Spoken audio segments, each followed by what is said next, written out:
je sais que c'est pas un projet qui te concerne au premier plan, mais est-ce que je peux me permettre une question sur l'annonce qui avait été faite par Yoka sur un éventuel projet Dragon Ball? Est-ce que c'est toujours dans les tuyaux? Est-ce que Ouais, c'est toujours dans les tuyaux, c'est même plus dans les tuyaux que jamais, de ce que j'ai compris. Ouais. Ah ouais? Parce que là, quand Yoka a dévoilé Death Note à Noël, et en fait, ils ont publié toutes leurs sorties qui étaient prévues cette année, et DBZ est réapparu dans cette liste. Donc DBZ, voilà, ça couvre la période de DBZ. Ok. Alors, je t'avoue que vu que je bosse pas dessus, je sais pas exactement quelle période ça couvre. J'ai vu qu'il y avait Nappa dedans, Ok. donc au moins il y a le début. Ouais. J'ai pas vu de personnage de DB, pas Z. Ouais. Voilà. Donc, je pense que c'est que DBZ, et je sais pas jusqu'à quelle période ça va. Tant que ça fait pas super, tant que ça va pas sur le super, moi ça me va. Je pense pas. Je crois pas parce qu'en fait, ça fait tellement longtemps que Yoka travaille dessus, parce qu'ils ont là aussi ils ont encore plus de difficultés qu'avec Senseiya pour les validations, parce qu'en fait il y a des petites sculptures, c'est un jeu d'affrontement. Et du coup, tu as des petites figurines des personnages, et du coup, c'est encore plus compliqué de faire valider des modèles 3D que ne serait-ce que des cartes et un plateau. Donc, en fait, ça fait tellement longtemps qu'ils ont le projet que je pense que Dragon Ball Super devait en être qu'au début quand ça commence. Donc, à mon avis, non, c'est pas. C'est bon. Voilà. Mais non, après, voilà, ce que je sais, c'est que ça progresse et qu'ils sont plutôt optimistes pour le sortir cette année. Puisque sinon, Ah ouais, cette année, carrément. De toute façon, ils l'auraient pas dévoilé dans leur planning. Ils l'ont dévoilé dans leur planning 2022, donc voilà.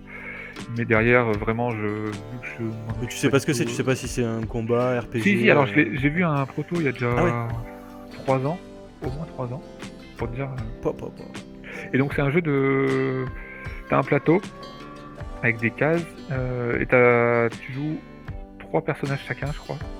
D'accord. Donc t'as 3 figurines, et c'est un jeu de combat, donc en fait, à ton tour, alors je sais pas si ça se fait qu'avec des dés ou si tu as des valeurs de déplacement, choses comme ça, mais en gros tu te déplaces, tu te lances des attaques. D'accord. Je crois que tu montes ton ki.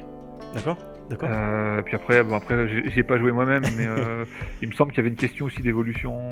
Enfin voilà. Bon, après j'ai peur de dire des bêtises, donc je vais pas avancer plus, mais en tout cas c'est un jeu vraiment de combat, tu vois, un peu comme les derniers jeux de baston qu'ils font, où tu as un décor en 3D et tu te déplaces où tu veux. D'accord. Et les Budokai, les plus récents auxquels j'ai pas joué, mais moi je suis fan absolu en termes sur Dragon Ball. Alors moi je suis fan absolu de Dragon Ball, faut le savoir. C'est pour ça que j'hésite, si tu veux, au niveau du top 1 avec parce que d'accord. Pour moi, si tu veux. Trop de longueur. Pour moi, il tient pas la comparaison avec Death Note pour les longueurs. Mais, Alors, il vaut mieux. Alors, je préfère le manga à l'animé pour le coup. Bon, maintenant, après, t'as les kai et tout, donc en termes d'animé, ça rehausse un petit peu le truc parce que tu t'évites 300 épisodes si tu veux. Mais là, tu vois, on est en train de tous se les refaire avec mes filles, du coup, elles sont aux anges, quoi. C'est un truc de. Non, moi, je sais que. Alors, moi, en fait, je considère différemment les longs animés, genre Senseiya, DBZ, One Piece, Naruto, machin. Des plus courts, où t'en as des excellents mais qui durent que 12 épisodes. Oui, tout à fait. Après, voilà. Donc voilà, donc pour moi Death Note c'est le meilleur dans les courts, dans les histoires qui va de but en blanc. Et après dans les longs qui traînent, t'as Bleach aussi qui pourrait être mis là-dedans. Moi mon préféré c'est Shippuden, Naruto Shippuden. Le Naruto quand tu es petit moins, mais Shippuden vraiment j'adore. Mais après c'est vrai que dans les jeux vidéo, les jeux vidéo Dragon Ball, bon il y a eu des hauts et des bas, hein, mais il y en a qui sont vraiment excellents quoi. Ouais, moi je me suis arrêté au Tenkaichi Budokai. Ouais. Qui était déjà très bien, et puis j'ai vu qu'après ils en avaient fait encore plein d'autres, j'imagine que c'est encore mieux. Le meilleur ever c'est le Budokai Tenkaichi 3. Ouais, il me semble, moi j'ai fait le 2, mais à l'époque je l'avais sur Wii, donc je faisais J'ai jamais eu à faire ça. Fallait pointer des côtés de l'écran ou faire des mouvements comme ça. Mon dieu, bon, ça devait être marrant à voir ça. C'était pas le point fort du jeu. J'imagine. De la liberté de mouvement dans les combats et puis le mode aventure en fait où tu te baladais sur la planète. mais c'était rigolo. T'étais pas obligé de le faire en plus. Et alors c'est cool ça, un petit jeu Dragon Ball pour 2022 qui est confirmé. Même un gros, hein, je pense que c'est leur plus gros projet qu'ils aient jamais fait, Yoka. En même temps sur Dragon Ball, je veux dire. Il y a de la place parce qu'il n'y en a pas tant que ça des jeux Dragon Ball. Il n'y en a pas tant que ça. Alors moi on m'a offert Dragon Ball Super chez un concurrent. Alors Dragon Ball Super déjà ça partait sur de mauvaises bases. C'est quelqu'un qui t'en veut, non? Mais non, même pas, c'est ma grande fille, la pauvre. Elle sait que je suis fan de Dragon Ball, parce qu'il y a des figurines partout dans la pièce là. Mais si tu veux, elle fait pas la différence. Si tu veux, elle voit des personnages de Dragon Ball, elle fait pas la différence entre Dragon Ball Super, Dragon Ball Z, Dragon Ball quoi, si tu veux. Donc voilà, je me suis retrouvé avec ça. C'est vraiment pas. C'est vraiment pas terrible. Mais j'en ai déjà parlé sur la chaîne, donc ceux qui voudront connaître mon avis iront voir. C'est Dragon Ball Super. À côté de ça, c'est une mécanique de Yadze que j'aime pas du tout. Voilà, moi le Yams, le Yadze, j'aime pas du tout ce type de mécanique-là. Et en plus de ça, c'est déséquilibré au possible. La règle est mal écrite. Y a rien qui va. Moi, sur un jeu de société, je préfère pas qu'on m'en offre parce que je suis tellement sélectif. Et c'est vrai. Déjà, moi, je sais pas, j'achète un jeu tous les 3 mois avant d'en trouver un qui me tente. Je suis vraiment hyper sélectif et encore 3 fois sur 4, je le revends après. Mais moi, c'est vrai que tu vois, je joue à beaucoup de jeux, mais je tourne ma ludothèque, je dois être à 60-70 jeux. Ouais. Ça fait 5 ans que ça bouge pas. Et j'en revends, j'en rachète, j'en revends et je garde que ceux qui me convainquent. Mais je t'avouerai, j'en ai plus que toi pour le coup, mais c'est pareil, le chiffre ne bouge pas beaucoup parce qu'en fait, pareil, j'en revends, j'achète en fait. J'aurais aimé qu'on aborde, alors je sais pas si tu peux en parler, si tu peux pas en parler. Est-ce que tu as d'autres projets sur le grill J'en ai plein les tiroirs. C'est vrai. Non, après des choses vraiment concrètes, c'est-à-dire des jeux qui sont en capacité d'être édités, oui. Ou alors pour lesquels j'ai des contacts plus ou moins avancés. Toujours avec Yoka ou... Potentiellement avec Yoka, mais c'est pas forcément les plus avancés. D'accord. Avec Yoka, j'ai un projet de jeu de draft. Parce que ça fait longtemps que j'ai envie de faire un jeu de draft sur un univers encore une fois différent, mais toujours un thème fort. Mais bon, pour l'instant c'est juste en discussion. Est-ce qu'on a le thème qui va avec, ou une licence ou quelque chose. Donc bon, voilà, ça je peux pas trop en dire plus. Ça marche. Mais c'est pas que je veux pas, c'est qu'il n'y a pas grand chose à en dire en plus. Par contre, après avec d'autres éditeurs, donc là par contre je vais pas te donner les noms parce qu'il n'y a rien de signé. Tout à fait. Mais des discussions plutôt avancées, des éditeurs qui sont intéressés sur différents jeux. Alors j'ai un jeu de gestion, alors pour le coup qui est pas un jeu à licence. Donc on est plus sur un jeu genre Eurogame, gestion de ressources, placement, voilà, qui est inspiré de l'univers de F-Zero. Alors, donc, F-Zero, comment est-ce qu'on fait l'Eurogame avec F-Zero? Comment on fait un jeu à l'allemande avec F-Zero? Tu n'aimes pas les pilotes de course avec des foulards, des collants et une musique rock? Non, je vois pas le rapport en fait. Aucun rapport. Eh ben, il n'y en a pas, ça tombe bien. Non, en fait, le jeu te met dans la peau d'un gérant, d'un manager, on va dire, d'une écurie de course intergalactique. C'est là qu'on raccorde avec F-Zero, qui était un jeu un peu à la Wipeout pour ceux qui ne connaissent pas les F-Zero. Donc jeu de course futuriste très fait.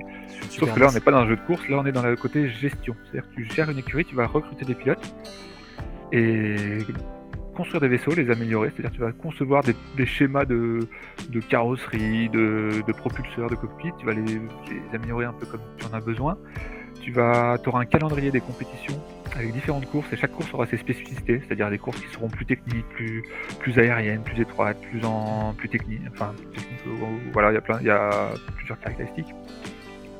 Et donc à toi ensuite d'avoir le jour J, puisqu'il y a des jours qui défilent, le jour J, le pilote le plus adéquat possible pour la course en question. Donc à toi d'optimiser le pilote en fonction de la course.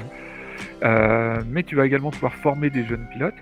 Tu vas pouvoir, même si tu n'arrives pas à avoir le pilote, le concurrent qui va bien pour la course, si par exemple dans 3 jours tu as une course technique et que tu sais que tu n'arriveras jamais à avoir un pilote parce qu'en plus les courses se passent sur différentes planètes et les planètes sont à un certain nombre de jours de voyage. Donc une course qui est dans 3 jours, peut-être qu'il faut que ton pilote tu l'envoies aujourd'hui.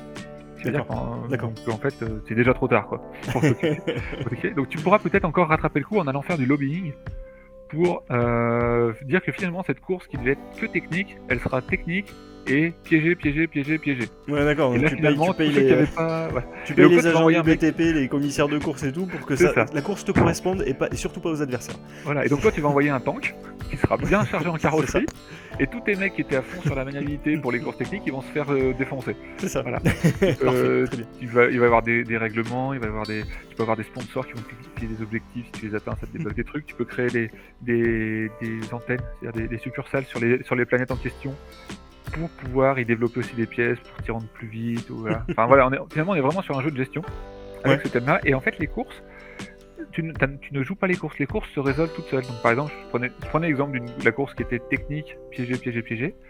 Et ben mettons qu'il y a les 4 portions, donc une technique et 3 piégés. Tu vas tirer une carte technique, tu vas tirer 3 cartes piégées, et tu vas les révéler une par une et appliquer leurs effets. Et en fait, t'as une grille qui te montre les positions, donc premier, deuxième, troisième, machin. On a chacun notre petit vaisseau, et la première carte qui est technique va peut-être dire quelque chose du genre le pilote qui a le plus de technique gagne 3 places. Voilà. Ouais. Ou alors le pilote qui a le moins de technique subit un dégât ou perd une place. Voilà. Après, piégé, voilà. Et tu ne sais jamais finalement ce qui va se passer pendant la course, parce que sinon ça serait trop calculatoire, puis on perdrait le côté un peu sport, même si c'est un sport mécanique, ça reste un sport. Donc tu ne peux pas tout calculer avant ce qui va se passer dans la course, mais tu sais forcément qu'en fonction des portions qu'il y a, ça avantage, qu'est-ce qui sera avantagé. Ça sert à rien d'envoyer un mec qui est fort en vitesse de pointe en accélération si tu n'as aucune portion du circuit qui est rapide en ligne droite ou voilà. Donc t'adaptes le mieux, puis après tu vois ce qui se passe. Mais de toute façon, si t'as envoyé le pilote optimisé pour cette configuration, tu t'en sortiras forcément bien. Mais peut-être qu'un coup tu vas finir premier, un coup tu feras 3ème sur 15. Donc voilà. Et donc ouais, c'est un gros jeu et il y a un éditeur qui est intéressé, mais pour l'instant il n'est pas encore signé. Donc, après c'est moi là, dit comme ça, si tu veux, ce style de jeu là, moi j'adore les jeux de course. Allez mater la vidéo sur le top 10 des jeux de course sur ma chaîne.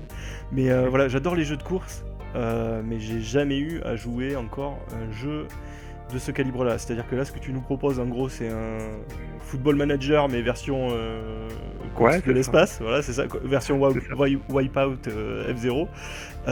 Et moi, là, tu vois, à la manière dont tu présentes le truc, ça m'attire énormément. C'est-à-dire que préparer le truc, payer les mecs à l'avance, etc. Il y a un petit côté Blood Bowl et tout là qui me plaît beaucoup, un petit côté enfoiros là qui m'attire énormément. Et puis le côté après derrière résolution. En plus, j'aime bien les jeux de programmation, donc le petit côté résolution, on regarde la course se passer, tout ça. C'est ça qui est agréable. En fait, on est tous un peu comme des supporters devant une course hippique. Ouais, on est tous devant, on a chacun notre poulain et on révèle la carte. On fait oh non machin. Et ah ouais, c'est sûr. Puis tu vois, on va chambrer le mec à la traîne, on va mais qu'est-ce que t'amènes ton vieux taco, tu vois bien c'est ça. Et l'autre qui dit oh, moi je m'en fous, j'ai envoyé un pilote juste en espérant qu'il franchisse la ligne d'arrivée et ça sera déjà l'affaire. Ça, je pense que c'est un jeu qui peut être ultra fun, à la fois ultra tactique, mais extrêmement fun à la fin, quoi, avec son côté certainement chaotique où tu sais pas vraiment de quelle course tu vas hériter ni rien. Je pense que ça peut être quelque chose de très très efficace. Ouais, le pilotem y est pour beaucoup. On en parlait un peu en off. Moi j'aime bien faire des jeux, ce que j'appelle à thème fort, c'est-à-dire des thèmes où tu te projettes et qui sont quand même assez originaux, que tu essaies de pas trouver trop souvent, et des thèmes où il se passe, alors j'allais dire de l'action, mais un jeu de gestion c'est pas forcément de l'action, mais tu vois des trucs qui changent un peu, juste de construire une cathédrale ou faire du commerce de chameaux, tu vois, un truc vraiment où tu dis ouais là, si tu veux, c'est comme si tu faisais de la mairie trash sur le thème. Oui. Et après la mécanique, tu vois, j'ai fait un jeu à rôle caché, un deck building, un jeu de gestion, voilà. Mais il faut que le thème m'envoie du pâté. Oui, non, mais c'est important dans un jeu. C'est important dans un jeu, quand t'as un jeu plaqué. Honnêtement, moi, tu vois, il y a des trucs. Enfin, bon, après, c'est pas forcément des jeux hyper durs, mais tu vois, typiquement, moi, un Splendor, voilà, c'est pas assez thématisé pour que je m'amuse. Oui, voilà, exactement. Alors, bon, déjà, le jeu, les règles sont assez simples, donc tu vois, ce que je dis, c'est pas un jeu où tu passes une partie, t'en fais deux, t'as compris, t'as tout compris. Mais c'est clair qu'avec un thème un peu plus funky, moi, il m'attirerait plus aussi, je suis comme toi. Et du coup, t'as d'autres projets sur le feu ? Ouais, alors j'en ai un autre aussi, un autre gros jeu aussi. Une autre exclue, messieurs, dames. Ouais, alors pareil, il n'y a rien de signé, mais en discussion. Donc là, c'est un gros jeu je veux dire, un peu d'escarmouche, pas tout à fait. En fait, c'est du semi-coopératif. Imaginez un peu une ambiance un peu XCOM, le jeu vidéo des années 80, enfin je connais pas encore récemment. C'est-à-dire, on va avoir des agents spéciaux, genre des soldats, on va dire, simplement des soldats, qui vont remplir des missions. Donc jeu d'escarmouche, donc tu as un plateau avec des cases, tu te déplaces, tu tires sur les ennemis quand t'envoies, et chacun va gérer son escouade. Et c'est un jeu qui se joue en campagne, en fil rouge, de mission en mission. Et de mission en mission, tes agents vont pouvoir s'améliorer. C'est-à-dire que à chaque fois qu'un agent spécifiquement va tuer un ennemi, tu vas en garder trace. À chaque fois que tu vas désamorcer une bombe, un truc comme ça, tu vas en garder trace, tu vas l'améliorer. Mais tes agents peuvent également mourir et tu les perds définitivement et tu en as d'autres qui les remplacent. Voilà. Et tu vas voir, donc c'est du legacy, tu vas débloquer des améliorations aussi pour ton agent, tu vas débloquer des nouveaux équipements, des nouvelles armes. Mais du coup, ils font quoi ces agents? C'est des commandos de guerre? C'est quoi? Alors là, je suis plutôt sur une thématique un peu futuriste, c'est pour ça que je faisais le lien avec XCOM, c'est-à-dire que nous, on est des humains, mais on affronte des aliens. Voilà. D'accord. Après, et alors l'idée, ça serait que ça marche avec une appli Mmh. smartphone, ce qui fait que t'as pas besoin d'avoir un joueur qui joue les aliens, un peu comme ça se fait, par exemple avec le nouveau Descent. T'as Mmh. pas besoin d'avoir un joueur qui joue les méchants. Comme, Chaque demeure joueur de l'épouvante, Ouais, voilà. Chaque joueur joue une escouade. C'est du semi-coop, c'est-à-dire qu'on peut pas se tirer dessus. On a l'objectif commun qui va être sauver un otage ou ce que tu veux. Mais on est quand même en concurrence parce que à chaque fois que tu vas tuer un ennemi, toi tu vas gagner de l'XP, de la réputation, de ce que tu Mmh. veux, qui va te permettre de progresser et pas l'autre. Donc c'est quand même une course au point, si tu veux, une course aux objectifs. D'accord. L'intérêt d'une appli par rapport à simplement avoir un jet de dés ou une carte qui te dit ce que ça fait, et ben en fonction de la mission, en fonction du contexte, les ennemis auront toujours des réactions cohérentes. Par exemple, au début, quand tu commences la partie, tous tes ennemis sont face cachée sur le plateau. Mmh. C'est-à-dire que tu sais où ils sont, mais il y en a, ça peut être des fausses alertes. En fait, quand tu te rends compte, quand tu te retrouves en ligne de vue avec lui, tu te rends compte qu'il n'y a rien. Il y en a certains, ça va être des gros balaises, le petit boss qui essaye de se sauver, machin. Et à la fin de ton tour, en fonction du tour des joueurs, on va dire, en fonction de ce que tu auras fait comme bruit lors des tirs, c'est-à-dire quand tu tires, tu peux alerter des renforts ennemis, des choses comme ça. Bah, plus tu auras fait d'alerte, plus il y aura d'ennemis qui, à la fin de ta phase, vont réagir. Mmh. Et selon ce que c'est, mais toi tu ne le sais pas, parce que tu sais pas ce qu'il y a sous le jeton, mais l'appli, elle le sait, elle va te dire le jeton numéro 3 se déplace vers la sortie, le jeton numéro 2 appelle des renforts, le Space machin. Crusade, amélioré. Voilà, mais toi tu peux pas deviner ce que c'est, parce qu'en fait il y en a il y a plein de profils d'ennemis qui vont chercher à s'enfuir. Sauf Ouais, que ouais, ce oui, que tu tout sais à pas, fait. c'est que le Big Boss, ta mission c'est de buter le Big Boss, et le Big Boss, lui, il y a 3 chances sur 4 qu'il se sauve. Mmh. Mais c'est pas parce qu'il se sauve que c'est le Big Boss, tu vois. Oui, tu peux Et après, avoir, quand ils sont révélés, ben, l'appli va te dire que si c'est un gros balèze, il te charge pour te rentrer dedans façon Blood Bowl. Alors que si c'est un sniper, il va se mettre à la portée, Oui. machin. Ouais, Et d'accord. tout ça, tu fais ce que tu veux avec l'appli.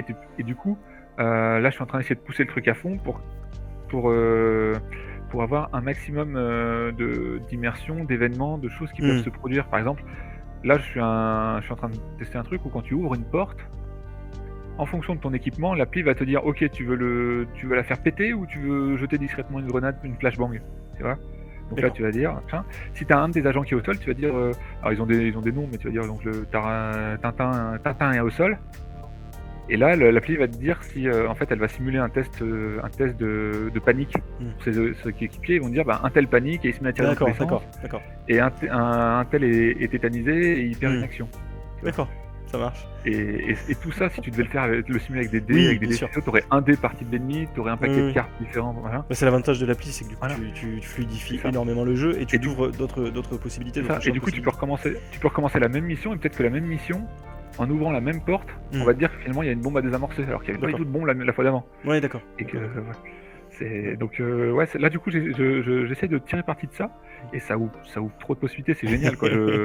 Du coup voilà, en ce moment je suis plus en train de coder que de vraiment créer un jeu. Enfin je crée des algorithmes là pour un peu essayer de tester tout ce que ça permet de faire. Mais c'est encore une autre expérience, tu vois. Je te disais, j'aime bien faire des jeux différents, un thème fort et tous différents les uns des autres. Bah là, je suis encore sur autre chose. On est sur un jeu de plateau, hein, c'est pas un jeu vidéo, c'est pas l'appli qui va te dire où est-ce que tu te déplaces et qui va lancer tes dés ou des choses comme ça. Oui. Mais tout ce qu'elle peut garder comme suspense et comme un peu comme événement, comme retour en situation, comme immersion. Et c'est du bonus quoi. Ouais, carrément. Et puis en plus, tu peux avoir la musique qui t'accompagne et tout. Donc, Ouais, c'est ça, tu peux avoir une voix un peu robotique, genre on va être coupé, machin. Et puis après pendant 3 tours, t'as plus d'infos. Est-ce que t'entends gueuler les monstres derrière la porte ou ce genre de truc? Tu pourrais. Tu pourrais, ouais, c'est ça. Tu peux même faire qu'il y a un ennemi qui apparaisse alors qu'il n'y avait pas de blip. Tu ouvres la porte, là, Ouais, en c'est fait, vrai. il y avait un ennemi derrière la porte. Oh les mecs. Et tu le savais pas. Les mecs, ils sont immunisés au. Tu vois. Tu vois, moi je joue pas mal à Gloomhaven, et qui est vraiment très très bien. Hein. Et il y a un truc qui est dommage, donc moi je fais un peu le maître du jeu, c'est-à-dire que c'est ma boîte, c'est moi qui lis les règles, donc quand je joue, à chaque fois que je mets en place le scénario, je sais déjà tout ce qui va se passer. Tu vois, il te montre le plan, les ennemis. Donc à chaque fois je cache pour pas que les autres jouent, pour que eux au moins aient la surprise. Donc, et je me dis, c'est quand même dommage. Ouais, c'est dommage ça. Alors que là, même en mettant tout en place, tu ne sais rien. Mais c'est un T'auras bon un système, petit c'est un bon système. Moi franchement, tu vois, je rechignais à jouer avec des applis depuis très longtemps. Finalement, je crois que c'est Unlock qui m'a mis le pied dedans. Je pense un peu comme tout le monde au départ. Puis après Chronicle of Crime, que je trouve plutôt pas mal. Mais les demeures de l'épouvante là, qui du coup remplace le MJ, l'appli remplace le MJ aussi dedans. Donc c'est le même principe et tout. Mais c'est fantastique. Tu gagnes un temps fou, une fluidité folle. T'as une immersion, voilà. Et puis surtout, pour le coup, tout le monde joue. Voilà, tout le monde joue. C'est c'est ça le fait de pas avoir un MJ, parce que le MJ ça va toujours être celui qui connaît le jeu, et celui qui connaît le jeu il a peut-être aussi envie d'avoir l'expérience du joueur lambda, et de pouvoir se passer d'un MJ, c'est quand même un luxe maintenant qu'on a avec les applis. Et ouais, c'est vraiment bien. Ça t'évite d'avoir à créer un autre gameplay qui sera soit rébarbatif, Oui. soit un peu limité. Voilà. Putain, on va mettre les MJ au chômage, quoi. C'est terrible. Bon, il y a toujours le JDR qui Oui, bien. il y en a toujours. À moins que tu arrives à faire une appli MJ JDR. Méfie-toi. Méfie-toi. Tu sais. Avec une IA, tu sais, qui fait un peu spontané, qui des fois fait des blagues, des trucs comme ça. Et après, c'est vrai qu'il y a la gestion du son. Moi, c'est vrai que c'est un truc qui m'intéresse beaucoup, qui a été très peu exploité finalement, voire mal exploité parfois. Moi, je pense à Zombicide. Après, voilà. Mais Zombicide, pour moi, le son est très mal exploité. Après, il a d'autres défauts, mais j'en parlerai plus tard sur la chaîne. Les tokens de son, tu veux dire. Les tokens de son. Oui, on est plus sur de l'appli là, on est sur. C'est ça, les fameux sur la tokens mécanique de jeu, ouais. Mais je serais intéressé effectivement par avoir un jeu qui gère mieux cet aspect-là, en fait. Bah là, juste, alors, sans trop rentrer dans le détail, mais par exemple, là, quand tu tires, en fait, si t'es pas à la bonne distance, par exemple, tu tires de très loin avec un fusil à pompe, tu vas acheter plus de dés que si t'es prêt. Quand porter avec un fusil à pompe, et inversement avec un sniper. Et en fait, plus tu jettes de dés, plus tu as de chances de faire du bruit. Et en fait, ce bruit-là va aller incrémenter un compteur. Et à la fin de ton tour, pour chaque. Si tu as 8 sur ce compteur, et ben tu vas avoir 8 actions des ennemis. Donc, plus tu as fait de bruit en tirant. Et après, c'est à toi si tu as vraiment envie de la jouer infiltration, tu peux équiper des silencieux sur tes armes. Chaque agent est différent, donc tu vas peut-être un agent qui est plus furtif, qui a des bonus, pour lancer moins de dés ou annuler les résultats de bruit. Voilà. L'aspect monter son équipe est très important. C'est-à-dire qu'en fonction de la mission, de ce que tu en sais en tout cas, de l'approche que tu veux avoir, et en fonction des hommes dont tu disposes, parce que les hommes, ils défilent, t'en as qui meurent, et du coup t'en recrutes des nouveaux, donc t'en as plein différents. En fonction de ce dont tu disposes et du profil de la mission, c'est à toi de choisir ta stratégie. Un peu comme, je sais pas si t'as joué à V-Commando. Non, V-Commando, le gros point fort de ce jeu-là, c'est que finalement, t'as plein d'approches différentes pour atteindre ta mission. Là, c'est la même. Tu peux très bien mettre un sniper qui couvre la sortie pour si le mec s'enfuit. Tu peux très bien faire péter un mur et les prendre par surprise de l'autre côté de la salle. Voilà. D'accord. C'est vrai que je connais pas tous ces jeux-là parce que, en fait, moi, en jeu vidéo, les jeux d'infiltration, j'aime pas du tout ça. Alors, pardon, V-Commando, c'est le jeu de société, mais qui ressemble. Ah, c'est un jeu de société, d'accord, je savais même pas. Mais qui est très fortement inspiré du jeu vidéo Commando. D'accord. Ok. Voilà, mais qui retranscrit très bien justement les sensations de Commando. D'accord. Tu peux la jouer furtif, tu peux la jouer bourrin. D'accord. Moi, en jeu qui gérait bien le son, mais ça te dira certainement rien, j'avais à l'époque, c'était dans un ancien jeu de stratégie, j'avais une dizaine d'années, il y avait, c'était un jeu de cambrioleur. Un jeu de cambrioleur qui rentrait dans un manoir en fait, et tu t'équipais, tu avais cette phase juste avant justement qui était hyper importante où il fallait t'occuper justement de chaussures silencieuses, tu vois, tu pouvais t'occuper de chalumeaux et tout qui te permettait d'ouvrir plus facilement les coffres mais qui faisait plus de bruit, qui pouvait exploser, tu vois, en cours de route, donc les gardes après savaient où t'étais, tu réveillais les gens dans la maison, etc. Ça s'appelle Fric Frac, c'était sur jeu et stratégie pour ceux qui cherchent. Ça a l'air marrant en tout cas. C'était très bon. C'est pas un thème très courant. C'était très bon, c'était un jeu c'était un encart de jeu et stratégie, il se trouve sur le web, en général tous les jeux et stratégie sont dispo, il me semble, sur internet. Et c'était vraiment exceptionnel. Et en termes de gestion du son, ils étaient très bons. Et il y avait une petite IA en fait à l'époque déjà pour les gardes qui se baladaient dans le manoir. Mais je te parle de ça, je pense que le magazine était sorti dans les années 80. Quoi. Et tu jouais un dé et tu avais une table en fait de correspondance qui te disait où partaient les gardes en fait. Et donc des fois tu pouvais te planquer derrière un meuble, des trucs comme ça et tout. Ça pouvait faire du bruit et alerter le garde qui te courait après. Il coursait dans le jardin et tout, c'était marrant. C'était une petite aparté nostalgie. Voilà, ouais, non, mais ça a l'air intéressant, c'est vrai. Ça mériterait d'être remis au goût du jour. Je pense, ouais. Ça serait un bon thème, ça, tu vois, un jeu de cambriolage comme ça. Ça. Mais en fait, c'est ça, on en revient à l'idée d'un thème fort, c'est-à-dire un thème qui t'implique, où tu es en immersion, je trouvais plus le terme, et qui soit un peu original, ouais. Et là, ça a l'air d'être dedans, on a l'air d'être dedans, ouais. De mémoire, les mecs pouvaient même, entre cambrioleurs, se buter entre eux dans la maison, en essayant de faire le moins de bruit possible, bien entendu, parce que t'en avais qui étaient équipés de revolvers, d'autres, ils avaient juste une poche plastique ou un truc comme ça. Et c'était déjà bien abouti, franchement, c'était un truc de fou furieux. Est-ce que t'as d'autres choses à nous présenter ? J'ai un jeu de... Ouais, non, en fait, rien qui vaille vraiment le... J'ai un jeu... Non, Tu sais, le mec il est comme ça, il J'en attend. ai ouais, non, mais je sais pas, en fait, Non, je sais bon. pas si ça vaut le coup d'en parler parce que je me dis que c'est pas forcément très intéressant pour beaucoup de monde. Mais j'en ai plein. J'ai un jeu que j'avais présenté à Octogone cette année, mais donc encore à Lyon, parce que moi je suis vers Lyon. Mais qui du coup, je me suis rendu compte qu'il nécessitait d'être retravaillé. Et puis entre-temps, je suis passé sur d'autres projets. Ah si, pardon, j'en ai un. J'en ai un qui est même très important, mais pour lequel j'ai signé c'est NDA en français. Enfin, une déclaration qui dit que j'ai pas le droit d'en parler. Voilà, donc Tiens, je je vais peux pas prendre. dire. Me fous pas un procès sur la gueule. Voilà, donc je peux pas dire. C'est un jeu licence, voilà. D'accord. C'est pas avec Yoka. Ok. Une licence très connue aussi.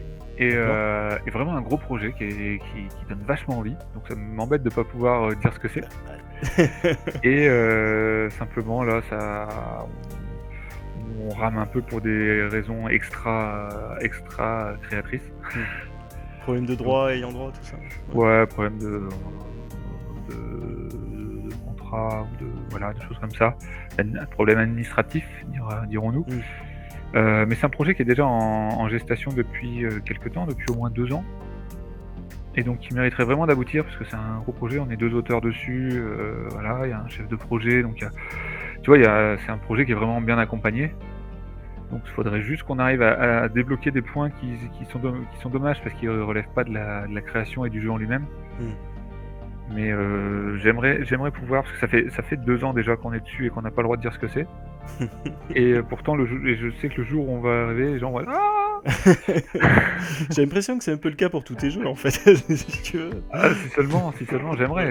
Je sais pas si les gens ont dansé la Macarena quand ils ont vu qu'il y avait un jeu Death Note, mais Bah, je pense que pour certains, ouais. Alors après, moi je sais pas trop danser, mais je pense que ouais, j'étais quand je l'ai vu en tout cas, quand j'ai vu l'annonce de Yoka, je me suis dit, c'est fou quoi.